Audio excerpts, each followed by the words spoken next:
we have pre-bid conference today, June 19, 2025. So to start with, we have a short prayer. Dear Heavenly Father, we thank you for gathering us all today in this important level. We ask that you bestow your guidance and blessing upon each attendee. May we honor one another by keeping an open mind. May we voice our truth and listen with an open heart. Bless everyone present today, that each may be able to share his or her contributions and gifts. Grant good health and safety to loved ones left outside this room, and bestow peace and goodwill to all of us.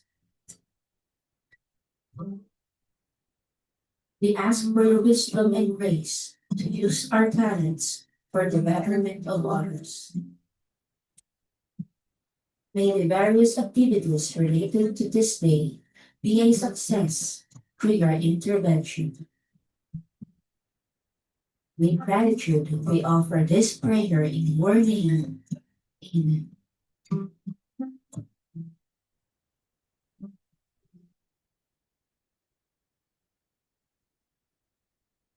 So for the attendance for today's pre-bid conference, say present when I call your name.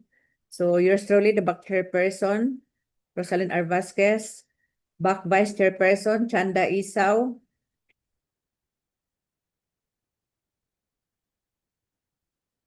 si present sila, bisang naka-zoom.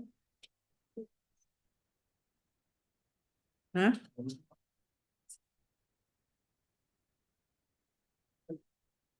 Back member regular, Marigaya Senior. Present na. Back member provisional, Sergio Bibindolo Jr. Still on leave. Back member provisional, Connie El Caballo.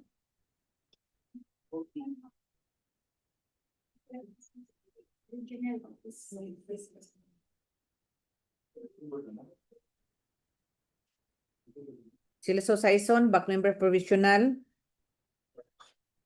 Ha?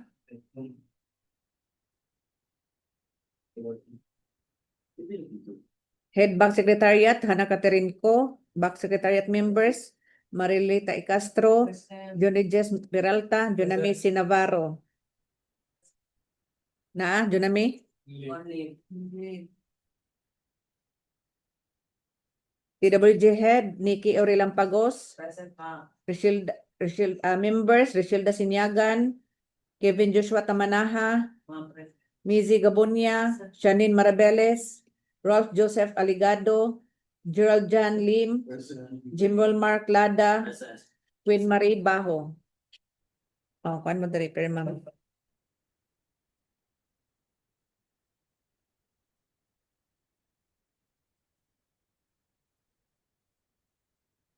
So for the conference agenda, first, brief presentation or explanation by the BAC, the basic contract data, the requirements in bidding documents, and documents to be submitted by the bidder.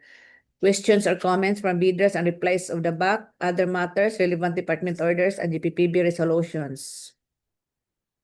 So for the basic contract data, CY 2025 infra projects, contract ID number 25HE0117, repair, maintenance, reblocking o selective damage concrete pavement along Natalio, Bacalso Avenue, location Argao, Cebu, with an ABC of 2,509,838.50. Contract duration 36 calendar days. Fund, if source of fund, FY 2024, RA 11975, extended regular 2024. Continuing is R 2025-05-016455, dated May 21, 2025. Category of C and D for small B, mode of procurement, competitive bidding, and bidding documents cost 5,000 pesos. Contract ID number 25HE0118. Contract name, repair, maintenance, reblocking of selective damage concrete pavement along Argao-Moalboal Road. Location, Argao, Cebu, ABC, 1,500,172 pesos and 80 centavos. Contract duration, 36 calendar days. Source of fund, FY 2024, RA 11975, extended regular 2024, continuing. Is R 2025-05-016455, dated May 21, 2025. Pickup license, category of C and D for small B. Mode of procurement, competitive bidding, and bidding documents cost 5,000. Contract ID number 25, it's E0119, Convergence and Special Support Program, Basic Infrastructure Program or BIP, flood mitigation structures, protecting major strategic public buildings or facilities, construction of drainage structures, Barangay Langtad, Argao, Cebu, location Argao, Cebu, with an ABC of 4,950,000 pesos, contract duration 73 calendar days. Source of fund, FY 2025, RA 12116, regular 2025, current is R 2025-02-002264, dated February 3, 2025, with the pickup license, category of C and D for small B, mode of procurement, competitive bidding, and bidding documents cost 5,000 pesos. Next, contract ID number 25, it's E0120. Contract name, Convergence and Special Support Program, Sustainable Infrastructure Projects, Alleviating Gaps, or SIPAG, Flood Mitigation Structures, Protecting Major Strategic Public Buildings or Facilities, Construction of Flood Control Structure, Barangay Liloan, Santander, Cebu. Location, Santander, Cebu, with an ABC of 96,500,000 pesos. Contract duration is 288 calendar days. Source of fund, FY 2025, RA 12116, regular 2025, current is R 2025-02-001982, dated February 3, 2025. Pickup license, category of B for medium A, mode of procurement, competitive bidding, bidding documents cost is 50,000 pesos. For CY 2025 goods and services, contract ID number 25GHE005, supply and delivery of road safety devices for use in repainting of faded pavement markings along national roads within area of jurisdiction Argao to Samboan, Cebu, with an ABC of 3,500,000 pesos. Contract duration 20 calendar days. Source of fund, FY 2025, RA 12116, regular 2025, current is R 2025-05-016919, dated May 27, 2025. The mode of procurement is competitive bidding, and with bidding documents cost 5,000 pesos. Next, contract ID number 25GHE006, supply and delivery of bituminous materials for use in pothole patching activities along national roads within area of jurisdiction Argao to Samboan, Cebu, with an ABC of 4,500,000 pesos. The contract duration is 20 calendar days. Source of fund, FY 2025, RA 12116, regular 2025, current is R 2025-05-016918, dated May 27, 2025. Mode of procurement, competitive bidding, bidding documents cost is 5,000 pesos. Next, contract ID number 25GHE007, supply and delivery of hand tools used for the daily maintenance activities along national road within area of jurisdiction Argao to Samboan, Cebu, with an ABC of 1 million pesos.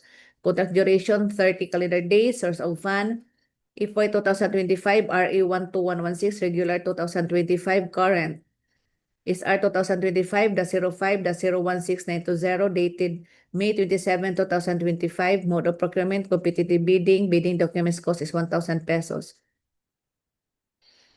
So requirements in bidding documents.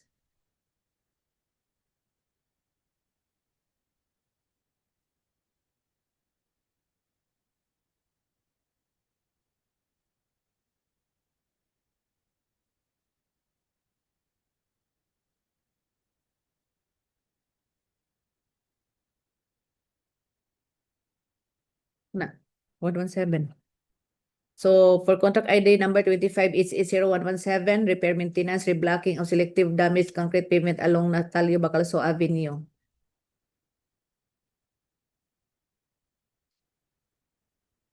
So for item 5.2, for this purpose, contracts similar to the project refer to contracts which have the same major categories of work, which shall be the major category of work, RM or roads maintenance, with the similar categories of work, RCA, roads construction asphalt, RCP, roads construction PCCP, RRA, roads rehabilitation asphalt, asphalt, RRP, roads rehabilitation, PCCP, MRB, maintenance of roads and bridges, RCG, roads construction gravel, and RRG, roads rehabilitation gravel. So the key personnel are the following: project manager, project engineer, materials engineer, foreman. Digital experience is 5 years and relevant experience 3 years. So kindly just take a look with the screenshot. So for the minimum major equipment requirements are the following: dump truck, 12 cubic yard, 1 unit, backhoe with breaker, 1 unit, payloader, 1 unit, motorized road grader, G17A, 1 unit, vibratory roller, SD100 DC, 10 metric ton, 1 unit, water truck or pump, 16,000 liters, 1 unit, transit mixers, 5 cubic meter, 175 HP, 4 units, concrete batch plant, 30 cubic meter, 1 unit, payloader, LX80-2C, 1 unit. Then regarding the laboratory equipment, please refer to DO 11 series of 2017 for the minimum materials testing equipment and DO 1 to 7 series of 2018 strict application of RA 9184.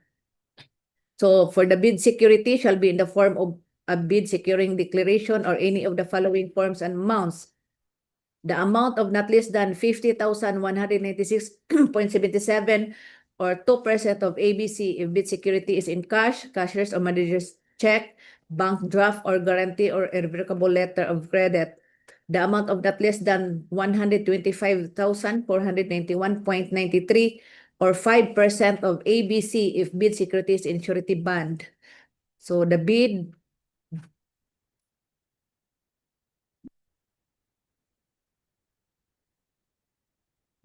and bid security shall be valid until 120 calendar days from the date of the opening of bids.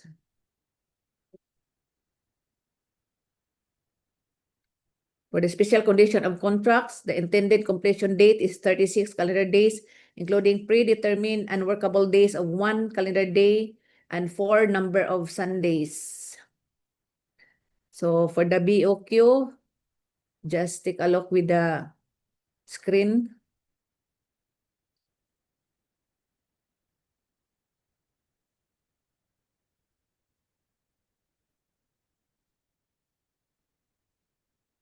So for 25, it's A0118, repair, maintenance, reblocking of selective damaged concrete pavement along Argao-Moalboal Road.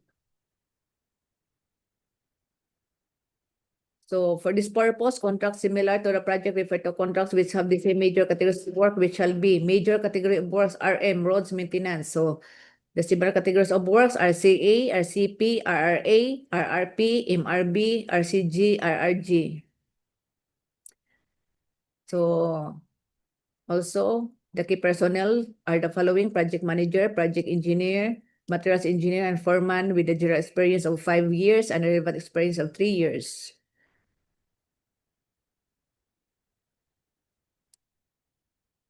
For the minimum major equipment requirements are the following: dump truck, 1 unit, backhoe with breaker, 1 unit, payloader, 1 unit, motorized road grader, 1 unit, vibratory roller, 1 unit, water truck or pump, 1 unit, transit mixer, 4 units, concrete batch plant, 1 unit. So for the laboratory equipment, please refer to DEO 11 series 2017 for the minimum materials testing equipment. The bid security shall be in the form of a bid securing declaration or any of the following forms and amounts. The amount of not less than 30,003.46 or 2% of ABC if bid security is in cash, cashier's or manager's check, bank draft or guarantee, or irrevocable letter of credit. The amount of not less than 75,008 pesos 0.64 or 5% of ABC if bid security is in surety bond. The bid and bid security shall be valid until 120 calendar days from the date of the opening of bids. Special condition of contracts. For clause 2, the intended completion date is 36 calendar days, including predetermined and workable days of 1 calendar days and 4 number of Sundays. So for the bill of quantities, just check our website, the PhilJEPS or the DPWH website.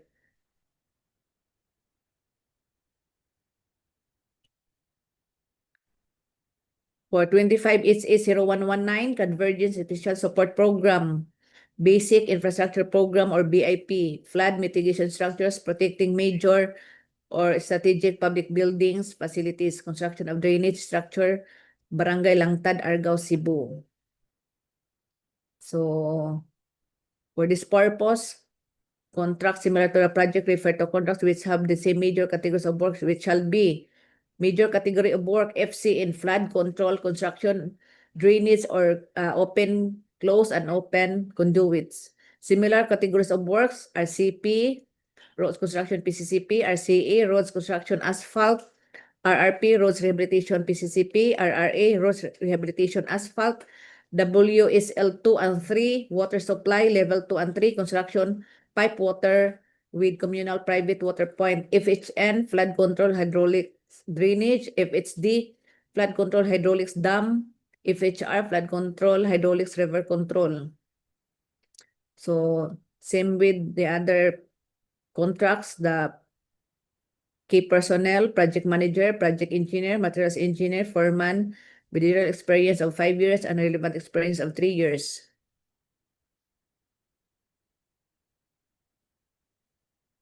So for the equipment,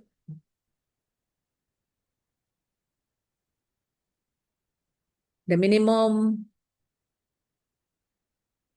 major equipment requirements are the following: cargo truck or service truck, 1 unit, backhoe, solar 220, LC-3, 1 unit, Piloder, LX80-2C, 2 units, dump truck, 3 units, bulldozer, 1 unit, motorized road grader, 1 unit, vibratory roller, SD100AC, 1 unit, water truck or pump, 1 unit, backhoe with breaker, solar 220, LC-4, 1 unit, cargo truck or delivery truck, 1 unit.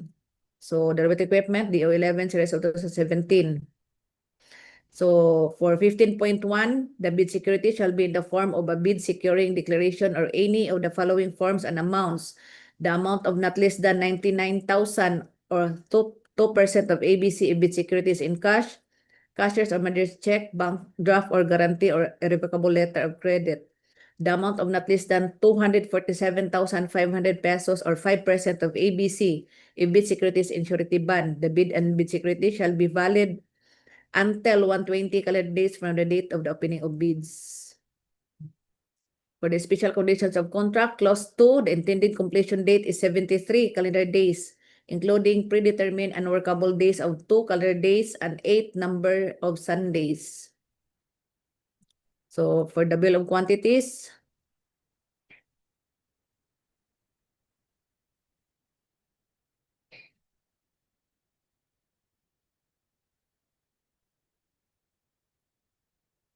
next, 25 HA0120, Convergence and Special Support Program, Sustainable Infrastructure Projects, Alleviating Gaps, or SIPAG, Flood Mitigation Structures, Protecting Major or Strategic Public Buildings, Facilities, Construction of Flood Control Structures, Barangay Liloan, Santander, Cebu.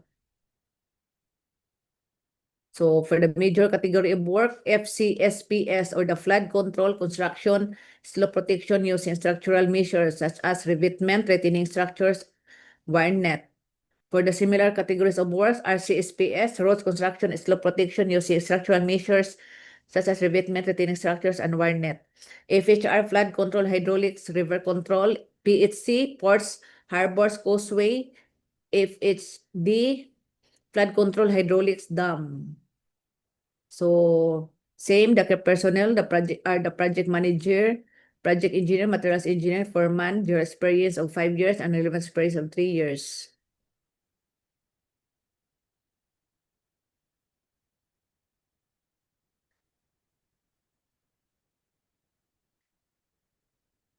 For the minimum major equipment requirements are the following: water truck or pump, 1 unit, cargo or service truck, 1 unit, bulldozer, 1 unit, payloader, 2 units, dump truck, 3 units, backhoe, solar 220 LC-3, 1 unit, motorized road grader, 1 unit, vibratory roller SD100 AC, 1 unit, water truck or pump, 1 unit, roller crane, all models, 1 unit, vibro hammer, DPD 600T, hydraulic pile driver, 1 unit.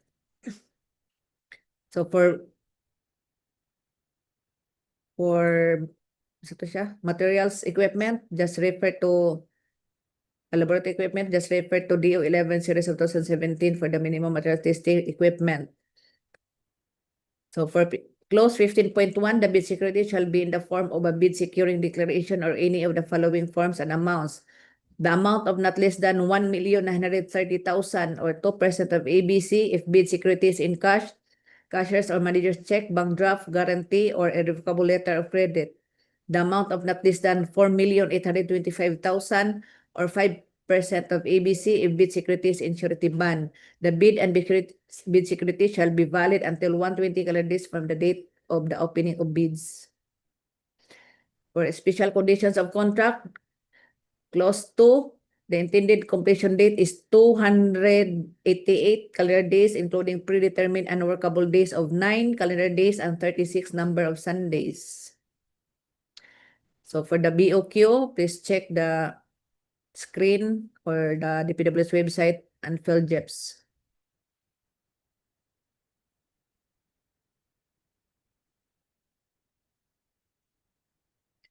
So for goods, kindly read, Ma'am Gaya. For goods, we have contract ID number 25GHE005, supply and delivery of road safety devices for use in repainting of faded pavement markings along national roads within area of jurisdiction from Argao to Samboan, Cebu. Date issue is June 2025. For the bid data sheet, kindly check on the shared screen, and for the publication, please check also at the DPWH website and the FELJEPs. For the bid security, it shall be in a form of bid securing declaration or any of the following forms and amounts. The amount of not less than 70,000 equivalent to 2% of ABC or approved budget selling if bid security is in cash, cashier's manager's check, bank draft guarantee, or a revocable letter of credit. The amount of not less than 175,000 equivalent to 5% of the ABC if bid security is in a form of surety bond. The bidder shall submit on or before July 1, 2025 until 10 in the morning at DPWH Cebu 2nd Conference Room, Poblacion Delegate Cebu as stated in 1.b. The back shall open and the schedule of requirements in section 6.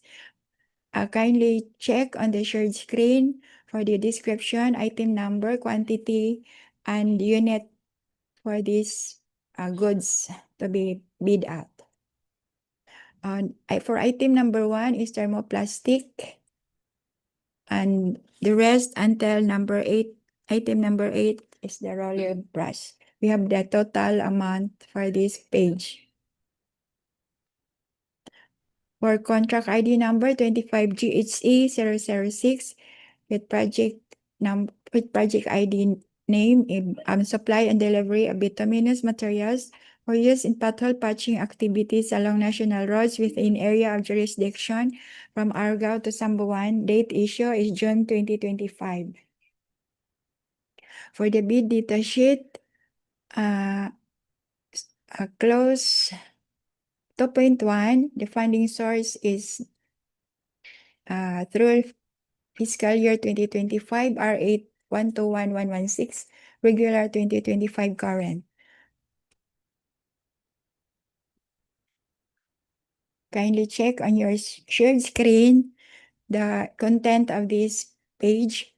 So for the bid security, it shall be in a form of a bid securing declaration or any of the following forms and amounts. A, the amount of not less than 90,000 equivalent to 2% of the approved budget selling, ABC, if bid security is in cash, cashier's manager's check, bank draft, and a revocable letter of credit. For the amount of not less than 225,000 equivalent to 5% of the ABC. If bid security is in surety bond, bid security shall be valid until 120 calendar days upon opening of bids, and any bid not accompanied by any acceptable bid security shall be rejected by the procuring entity as non-responsive. The bidder shall submit on or before July 1, 2025 until 10 in the morning at DPWH Cebu. Second, DEO, Poblacion Delegate. Kindly check the Section 6 schedule of requirements for this project. Item number 1 is emulsified asphalt is 1, 48 drums. Number 2, hard asphalt, oxidized bitumen R115/15, 25 kilograms per bag, 197 bags. And last is hot mix asphalt, 103 metric tons. It should be delivered 20 calendar days upon receipt of notice to proceed.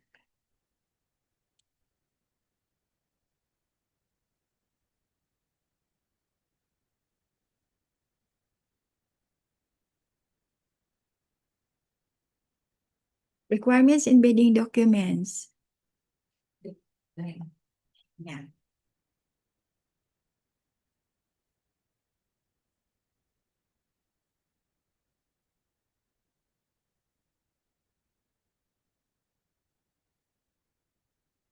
Documents to be submitted by the bidder for goods and services are the following. For the technical components, Class A legal documents, we have number 1, FELGIP Certificate of Registration. 2 is DTI Business Name Registration or SIC Registration Certificate or CDA for cooperatives. Number 3, valid and current mayor's permit, bar municipal license. 4, statement of ongoing and similar completed government and private contracts. 5, audited financial statements received by BRR. 6, computation of NFCC or committed line of credit. And 7 is tax clearance for executive number 398, series of 2005. Kindly check the shared screen for the financial and technical documents. Next is technical components. Class A technical documents are the following. 1 is bid securing declaration or bid security. 2 is statement of single largest completed contract is LCC. 3, technical specification and proposals. 4, production delivery schedule. 5, manpower requirements if applicable. 6 is after sales service parts if applicable. And last is omnibus term statement, duly notarized.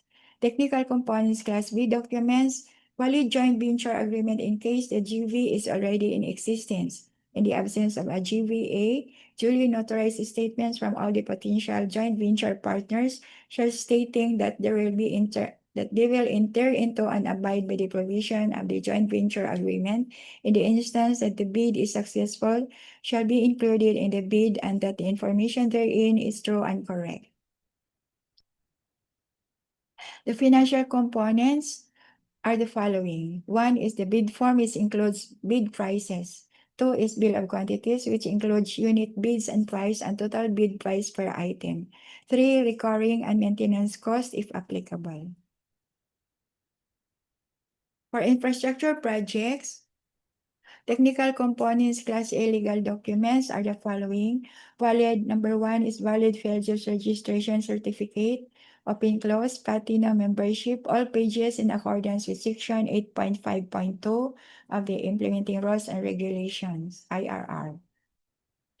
Kindly check the shared screen for the technical components, Class A, technical documents. We have 1 statement of the prospective bidder of all its ongoing government and private contracts, including contracts awarded but not yet started, if any, whether similar or not similar in nature and complexity to the contract to be bid.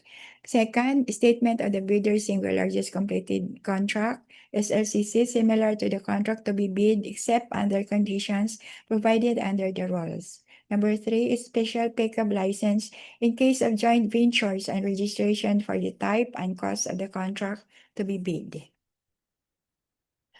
The 4th technical documents, Class A documents, is original copy of bid security.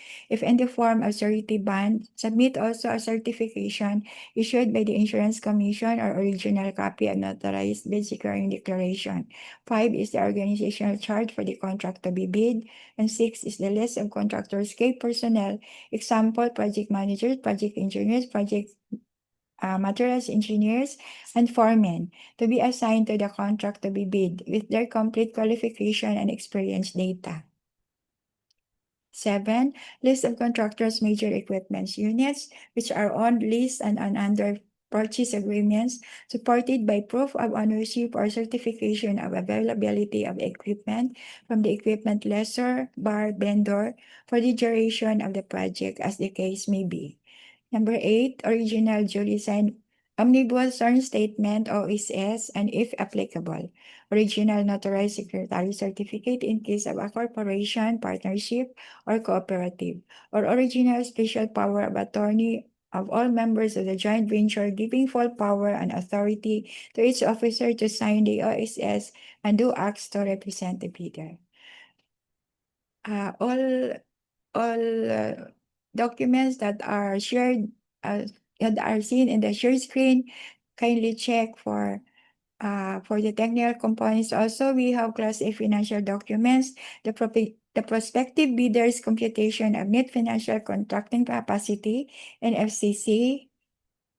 Class B documents, if applicable, duly signed joint venture agreement in accordance with RA number 4566 and HIRR in case the joint venture is already in existence, or duly notarized statements from all the potential joint ventures partners stating that they will enter into and abide by the provision of the joint venture agreement GVA in the instance that the bid is successful. The financial components are the following. Number 1, original of duly signed and accomplished financial bid form. 2, the original of duly signed bid prices in the bill of quantities. The third is duly accomplished detailed estimates form, including a summary sheet indicating the unit prices of construction materials, labor rates, and equipment rentals used in coming up with the bid. The fourth is cash flow by quarter. Important reminder, any missing, incomplete, or patently insufficient document in the above-mentioned checklist is a ground for outright rejection of the bid. So any questions or comments from bidders? Walay bidder.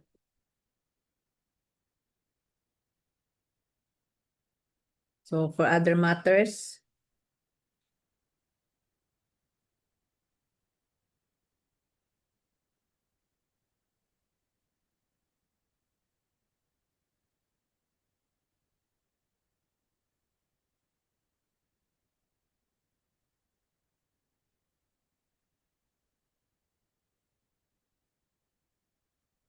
so for Department Order number 127, Series of 2018, strict application of RA 9184 in the conduct of post-qualification of bidders with delayed ongoing contracts with the DPWH.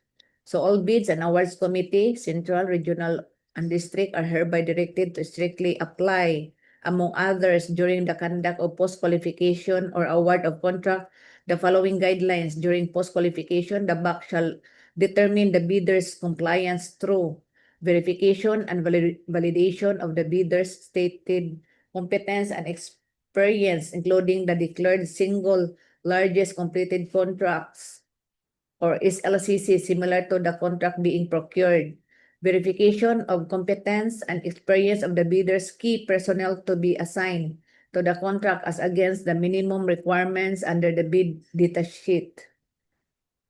Verification of availability and commitment and/or inspection and testing for the required capacities and operating conditions of major equipment units to be owned, leased, under purchase by the bidder for use in the contract under bidding.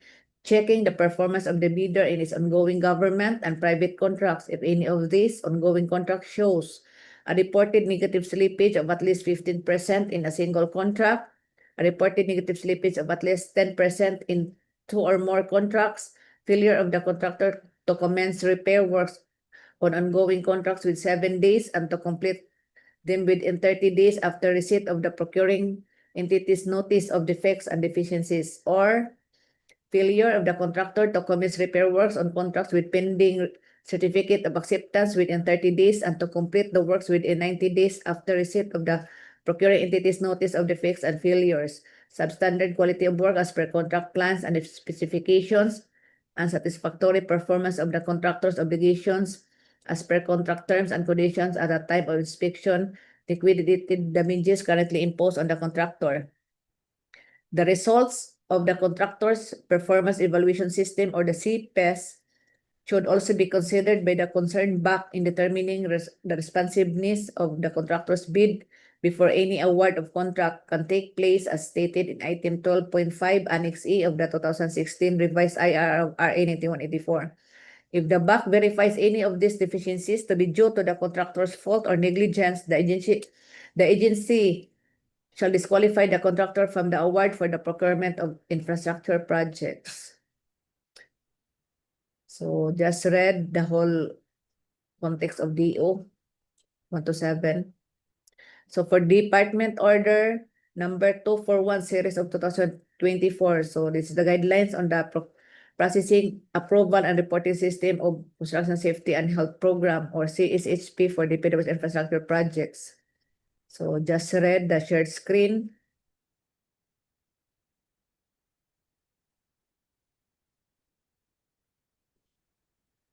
For Department Order number 17 series of 2015, the three-strike policy in the procurement of contracts for infrastructure works, goods, and consulting services.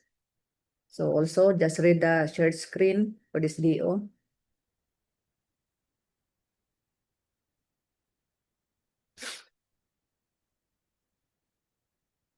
For the resolution number 15-2021, lifting the suspension on the implementation of the mandatory submission of field job certificate of platinum registration and membership in competitive bidding, unlimited source bidding, amending sections 8.5.2, 23.1A II, 23.3, 24.1A II, 24.4.3, 34.3, and 54.6 of the 2060 revised IR of RA number 9184, items 4G1 and VD1B, as well as Appendix A of Annex H thereof, items 4 and 6 of the guidelines for the use of the Government of the Philippines Official Merchants Registry, and item 1 of sections 8 and 9 of the 6th edition of the Philippine Bidding Documents for Goods and Infrastructure Projects. So just read all the context of this resolution.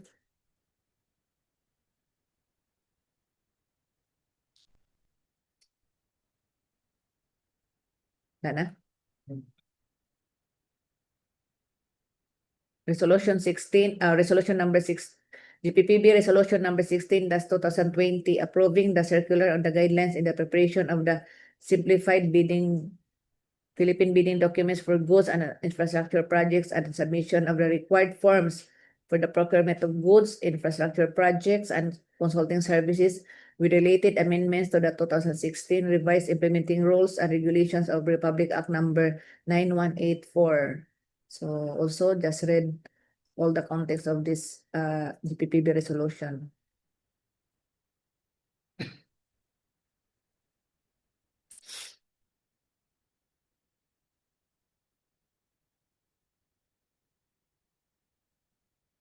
So since there is no supplier or contractors attended this pre-bid conference, so there's no questions and comments.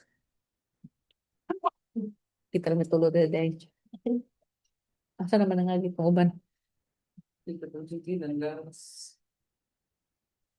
So the pre-bid conference adjourned at 10:46 I second the motion. AM. Thanks.